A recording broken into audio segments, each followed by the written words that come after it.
Hi everybody, this is Angie from Tourangie.com, and I am beside Lake Shawnee heading back towards Princeton. So I found a large article to read about the courthouses of Mercer County, and I thought I would read that since we will be heading back, past Lake Shawnee as I'm doing now, up to through Kegley and into Princeton. I'm turning around right here because I was hoping to see some parts of Lake Shawnee from this side, the Route 19 side, but I couldn't. So I'm just doing a turn and I'm heading back to Princeton.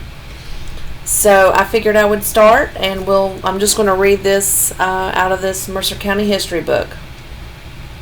When Federal District Judge Nathaniel Harrison rode into Princeton in the fall of 1865 to take charge of the counties of Mercer, Monroe, and Greenbrier, no one recognized him. No one spoke to him, for he was known in the southern West Virginia as a Confederate turncoat. He brought with him a lawyer named Major Cyrus Newland.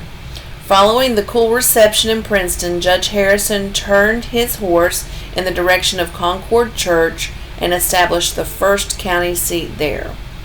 Then followed a 5-year struggle with much violence between the Concord Church and Princeton over the location of the county seat. Princeton won an election in 1870 which stopped the shifting of the court records between Concord Church and Princeton. Feelings remained bitter in the Plymouth district, and particularly at Concord Church, over the removal of the court. To alleviate this condition, Major Reynolds of Princeton, a member of the West Virginia legislature in 1873, fostered a successful bill creating a state school at Concord Church, now Athens, West Virginia, named Concord State Normal School.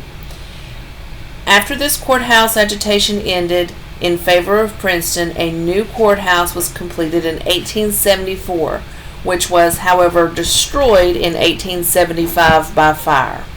A brick courthouse was constructed in 1876 and was altered and remodeled throughout the years until it was torn down in 1930. And the present courthouse was erected in 1931 at a cost of $400,000. With the rise of Bluefield and the poor facilities in Princeton for lodging and food, a second effort was made to change the courthouse site, this time to Bluefield, but efforts failed.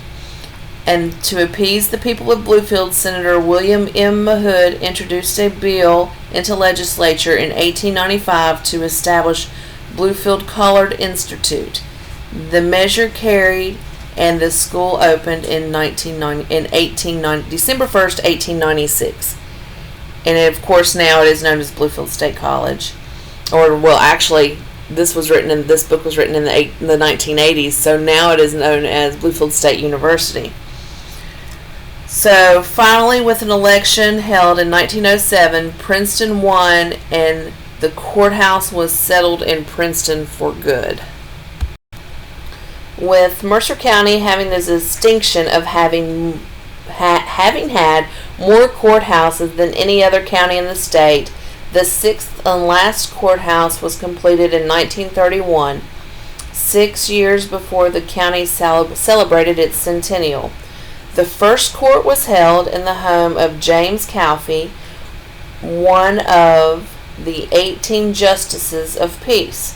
Moses E. Kerr was elected clerk of court and was authorized to keep the papers and records of the court at his house until notified otherwise. A man named Ledbetter built the first courthouse in 1839 on the land donated for a public square by Captain William Smith. The courthouse was entered into by stairway leading from the street. The sheriff opened court by standing on the landing of the stairway and blowing up a ram's horn I'm sure obviously it made a nice sound. The first courthouse was evidently poorly constructed because in 1840, 1 year after it was built, it was torn down and rebuilt on the same site. In August 11th, 1841, William H. Howe, James Rowland, and Henderson Burnside presented plans and proposals for the fencing of the grounds. 11 years later, W.G. Baltimore was hired to examine the courthouse. In September of 1852, court had to be held at the Baptist church because the courthouse was in no condition for a meeting. Much work was done on the building and the grounds in the late 1850s, and in June of 1857, Daniel M. Martin fixed the gates of the courthouse yard and was paid $30 for the job in at the December meeting. 6 months later, Opie Stady was paid for rope for the courthouse bell. Also in June of 1858, Granville H. Ashworth was appointed commissioner in charge of the courthouse and other property on the public square. He was allowed $10 per year for his services. In the fall of 1858, a new roof was put on the building. Elijah Bailey was authorized to sell the lead that was taken off the old roof at 5 cents per pound, and it was sold privately. In November of the same year, Alexander Mahood erected a water closet on the public square for the use of the court.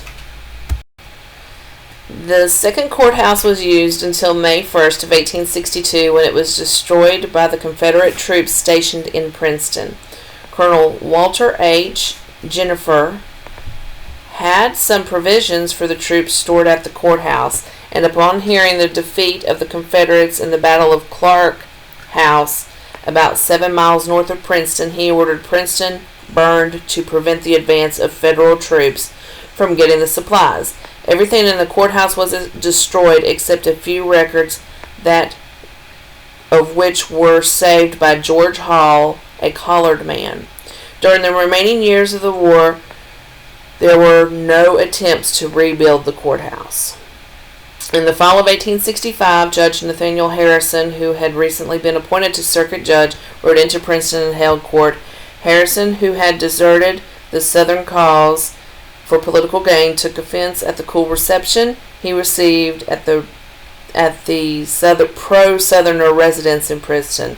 He therefore rode over to Concord Church, where he held court in the log church built in 1858 near the site of the present Athens Methodist Church.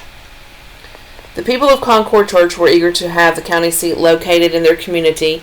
At the urging of Harrison, they began agitating for the removal of the county seat from Concord Church. For 5 years, the county was embroiled in disputes over the location of the county seat. In May of 1866, the Board of Supervisors were ordered to make provisions for furnishing sufficient rooms at Concord Clerks and Records Office, accommodations for a grand jury, where records of the county should be kept until the courthouse and other public buildings were definitely located and built. In 1867, Thomas Little, delegate of the legislature, secured the passage of the act locating the courthouse in Princeton, but the act was repealed in 1868 through the efforts of George Evans, a new delegate who sided with the people of the Concord Church. So William Henderson French donated land for the new courthouse and jail, which were built in the vicinity of the Bank of Athens. Evans was awarded the contract for the two buildings, constructed a wooden jail first, and then began the brick courthouse in 1869. After laying the brick work for the second story, he stopped. He changed his sentiment late in 1869 and joined forces to have the county seat located in Princeton. So here, we're looking right now at the courthouse as I'm driving by. So then the fourth courthouse ended up being erected, and this is when it started being moved towards Princeton. So there has been lots of courthouse drama over the years So this is Angie from Tourangie.com. Come to my website, read my blogs, make appointments.